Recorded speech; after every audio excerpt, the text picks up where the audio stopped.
Good morning. My name's Kyle. I'm the Pentographer, and I'd like to thank you for spending time with me again today. So today I want to talk about what actually makes a starter pen. I hadn't really thought about this that much before.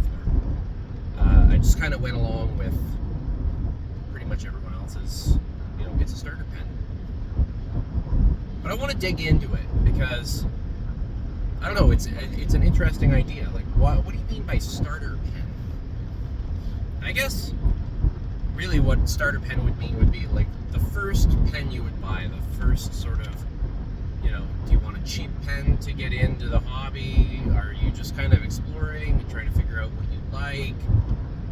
And you want to get something to kick that journey off? And I guess that's what most people would think. And that's even what I thought, kind of. But not really. To me, if you want to get a starter pen, you want to get a pen that you know you're going to like. So, cost doesn't factor into that, as far as I'm concerned. I don't think it does. And the reason I don't think it does is because you want to get a pen you know you're going to like.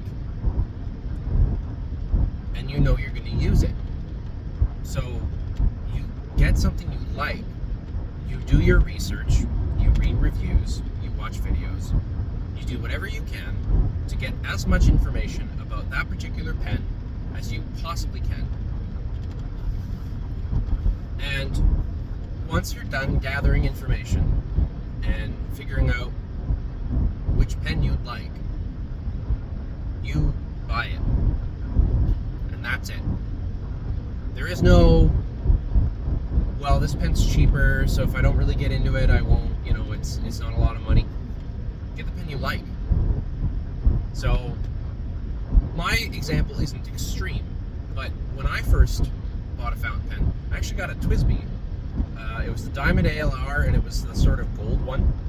It has the gold trim on it. And that was my starter pen. That's not a starter pen, as far as most people would be concerned. As far as most people would label it, that's like an intermediate pen or something. I bought it because TWSBI, every description of a TWSBI I ever heard was something along the lines of they're great value for your money. They write above, they write better than you'd think. They're punching above their weight class.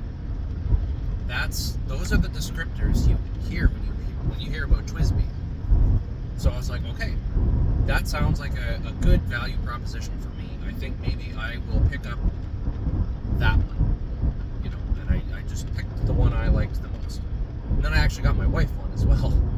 Same pen, different trim set. But cost didn't really factor in. I mean, get what you can afford, obviously. That's a no-brainer. But I don't think a starter pen actually includes cost in the equation. Because, again, you want something you want to write with.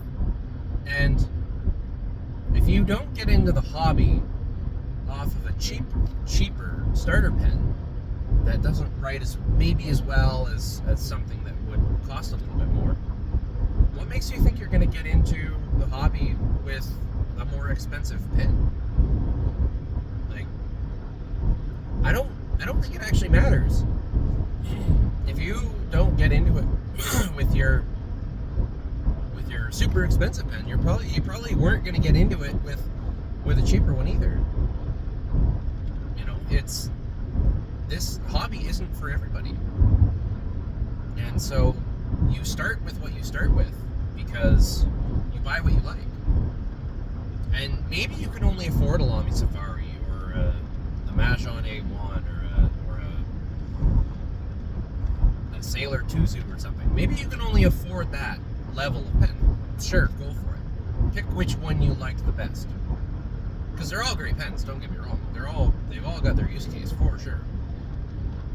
Literally nothing wrong with any of those pens that I've just described, or any of the other ones for that matter. They all have their upsides and their downsides. They've all got all of it, you know. So get which one you think is best. But if you can't afford a super expensive pen, then that's no shame either. Like, a lot of people can, so, you know, get what you can afford. But to me, the concept of a starter pen is, I get what they mean. I understand, you know, that a cheaper pen would be a better initial selling point. I get that. But I'm also the kind of person, I like to have nice things. I like to take care of my stuff. I like to look after things. Like, I've got boots that are very expensive, and I try to look after them as best I can. You know, I don't just wear them into the ground and then replace them. I actually hate buying boots that you have to wear into the ground and replace. I'm wearing a pair currently, and it drives me nuts that they're falling apart, that they've only lasted like a season. I find that very annoying. That sort of thing shouldn't last a certain amount of time. It should be able to be taken care of and maintained. A lot easier, or that should be more of a selling point in general. But I like to care for my stuff, so and I like to get nice stuff, so when I can. So to me, the idea of a starter pen is kind of irrelevant, because I'm going to get the pen that I like to start with this. And I certainly don't regret my purchase. Those TWSBIs, I love them. And the funny thing is, I don't actually use it that often. It's the only pen I have that is like permanently wet. It doesn't dry out. Like, they just don't dry out because of how well they seal. Like, it's great. But I don't actually use it that often. And I don't know if I've got just a little bit of a nostalgia with it or not, but I don't really use it as much as maybe I should. But I also have several pens that write similar to it, so I guess that could be a factor as well. But man, get the pen you like. I don't think it matters about cost. I guess that's really what the thesis of this video is that a starter pen doesn't have to be a cheap pen. It can be any pen you choose, any pen you like, that you want to get, that you think that you'll use. Like, I've got a pair of Schaefers. I think those would be a good starter pen. Schaefers? The Schaefer 300 is a nice pen. A little heavy, but good pen nonetheless. So, that's kind of it. Like the video, subscribe if you want to. That'd be great. Helps me grow, helps the channel, and I will see you guys in the next video. And as I always say, may your pen always be inked.